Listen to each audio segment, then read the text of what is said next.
Hey guys, जसं तुम्हाला मी last ब्लॉगमध्ये सांगितलं होतं की मी तुम्हाला ह्या ब्लॉगमध्ये सांगेन की आम्ही कुठे कुठे फिरलो, काय काय फिरलो. तर चलो देखते हे. आणि आमचं फर्स्ट लोकेशन हे होतं श्री स्वामी समर्थ मठ खडपीठ. आणि बाहेरचा व्ह्यू एकदम भारीच होता, भारी वाटत होतं इकडे गेल्या गेल्या.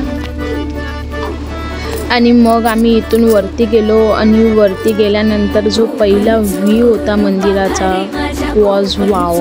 मध्ये गेल्यानंतर तुळशी वृंदावनचं झाड होतं, विठ्ठल रखुमाई आणि खंडोबा आणि वारकरी समाजाची थीम होती. मग मध्ये जाऊन गणपतीचं आणि अंबाबाईचं दर्शन घेतलं आणि मग फायनली आपले स्वामींचं दर्शन घेतलं आणि मग तिथून आम्ही निघालो पुढच्या प्रवासाला.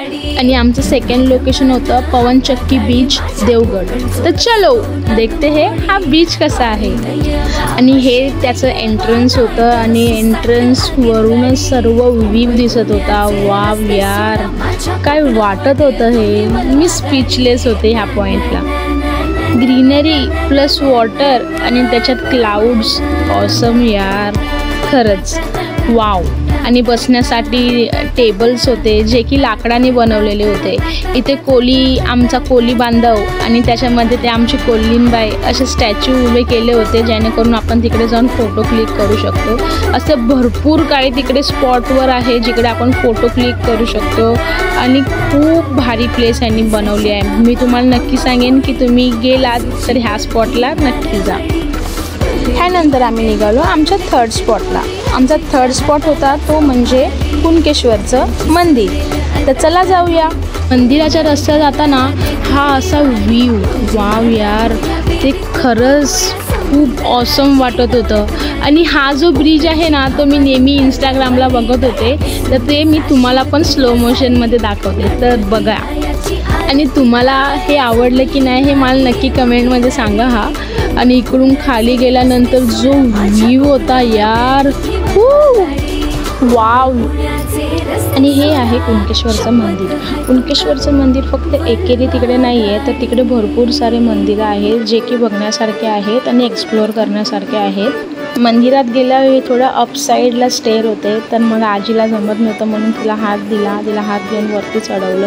आणि नंतर इथे मोबाईल अलाउड नव्हते, तर मी तुम्हाला मधलं दाखवू शकत नाही, पण तुम्ही स्क्रीनवर बघू शकता आणि दर्शन करून घ्या. आणि मग आम्ही दर्शन करून बाहेर निघालो. आणि मंदिराचा बाहेरचा व्ह्यू काहीतरी असा होता. मंदिर आणि त्याच्यानंतर ऑपोजिट साईडला समुद्र आहे. हे दोन्ही एकदम भारीच वाटत होतं. व्हिडिओमध्ये कसं दिसतं हे मला माहिती नाही, बट नॅचरली ऑसम, स्पीचलेस, खरंच वाव. इथून मग आम्ही निघालो आमच्या फोर्थ स्पॉटला. तो होता देवगड कोपरगाव पाण्यामधलं गणपती मंदिर. तर चला जाऊन बघूया हे कसं वाटतंय. गाडी पार्क केली आणि मग आम्ही निघालो मंदिराकडे. आणि माझी आजी माझी पर्स घेऊन चालत होती. कशी दिसते ना, ए आय मागे बघ.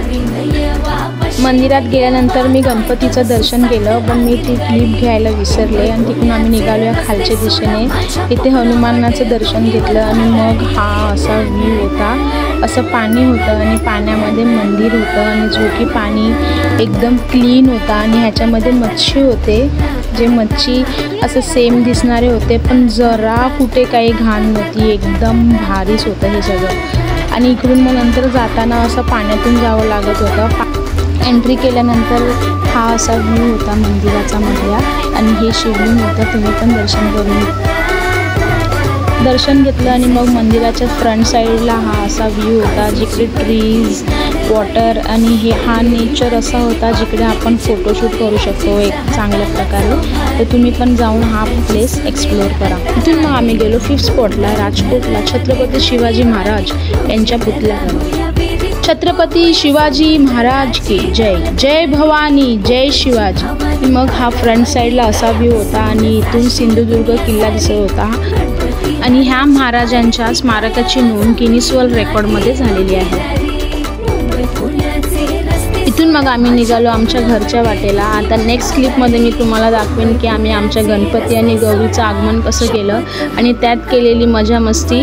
आता हे तुम्हाला दिसेल नेक्स्ट क्लिपमध्ये. Till then bye bye, take care.